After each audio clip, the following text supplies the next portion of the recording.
हाय friends, मैं हूं Manav. Welcome to movie शूवी। करते हैं आपस में पॉजिटिव सा नमस्कार। नो जपनामा।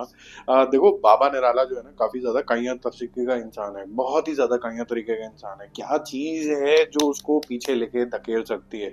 क्या है जो इसका आश्रम बर्बाद कर देगी? क्या ये आश्रम इसका था कि भी नहीं था? ये सब चीजों के जो आंसर्स हैं आपको कहीं ना कहीं इसकी बैक स्टोरी के साथ और कुछ लोगों की डिटर्मिनेशन के साथ आपको देखने को मिलेंगी आश्रम के सीजन 3 पार्ट 2 के अंदर। काफी निराला तरीके का ही है, क्योंकि जहां पर सीजन 1, 2 और 3 के पार्ट 1 के अंदर काफी ज्यादा बिल्डअप करके दिखाया गया था, यहाँ पर आपको बहुत सारी चीजें बहुत जल्दी जल्दी समेटी भी जाएंगी और थोड़ा लॉजिकल भी होने की कोशिश करी जाएगी कि कैसे बाबा निराला ने ये आश्रम बनाया था, आश्रम के बाद क्या कुछ हुआ। और ये जो पूरी कहानी है यहाँ पर पम्मी की लेंस से ही सुनाई गई है।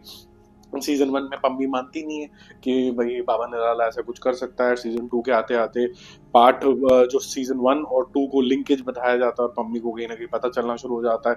बहुत सारी चीजें ऐसी उजागर होती हैं कि बाबा निराला जो पहले मोंटी था, बूपी से कैसे मिला था, उजागर सिंह क्यों पीछे पड़ा हुआ है, पॉलिटिकल हेयर फेयर। तो कुल मिला के जो आश्रम की कहानी है वो काफी ज्यादा फैसिनेटिंग लगती है और ये सारी चीजें कंटिन्यूड भी रहती हैं, डिसमेंटल होने की भी कोशिश करती हैं और एक होप छोड़ के चली जाती है कि शायद सीजन 4 भी आ जाए। आएगा कि नहीं आएगा, क्योंकि यहाँ पर आपको फेक भक्ति जो है, पावर ऑफ लेट्स से बाबागिरी, क्योंकि आज के जमाने के अंदर अगर बाबागिरी से बड़ा बिजनेस कोई नहीं है, कोई ना कोई नया बाबा आता है।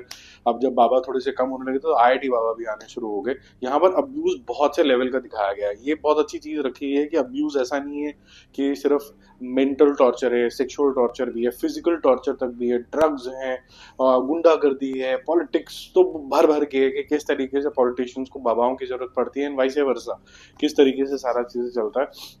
और मैंने तो यहाँ पर ना आश्रम में एक चीज और देखी कि इस तरीके से बाबा का दिमाग भी इतना ज्यादा तेज है कि वो कहीं ना कहीं देख रहा होता है कि भाई मैं कैसे किस तरीके से इन्फ्लुएंसर मार्केटिंग कर सकता हूँ। तो तिनका के साथ जो वो करता है कॉन्सर्ट्स वगैरह, वो सब चीजें आपको यहाँ पर कल्मिनेट होती हुई नजर आती है सीजन 3 के अंदर। आपको पम्मी का रोल और भूपी का रोल अच्छा लगेगा।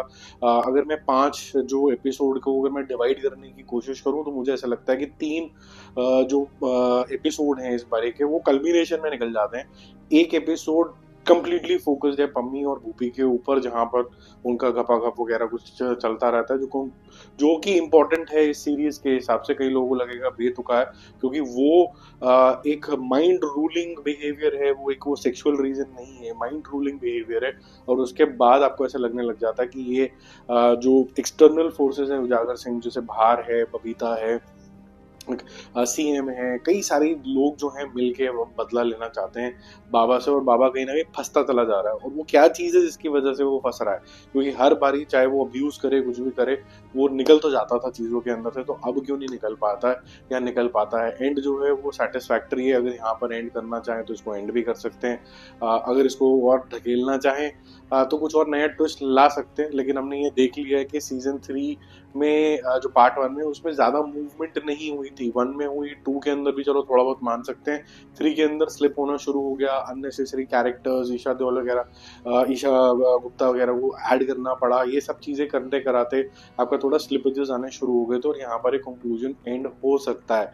अब अगर आपको कुछ बनाना ही है तो इसका स्पिन ऑफ बन सकता है, जो कि मोंटी के ऊपर बन सकता है, जो कि सीजन 4 हो सकता है, जो कि कंप्लीटली ओरिजिन स्टोरी में जा सकता है, क्योंकि यहाँ पर फ्लैश बैक्स में थोड़ा थोड़ा दिखाया गया है। ये मेरे ख्याल से अगर आप सीजन 1 को फास्ट पेस सस्पिशियस नजर से देखते, क्योंकि बाबा नराला इस तरीके का इंसान है क्योंकि उसकी इंटेंशन समझ ही नहीं आती है, वैसे ही आप बोल सकते हैं कि fast pace conclusion based season 3 का पार्ट 2 है।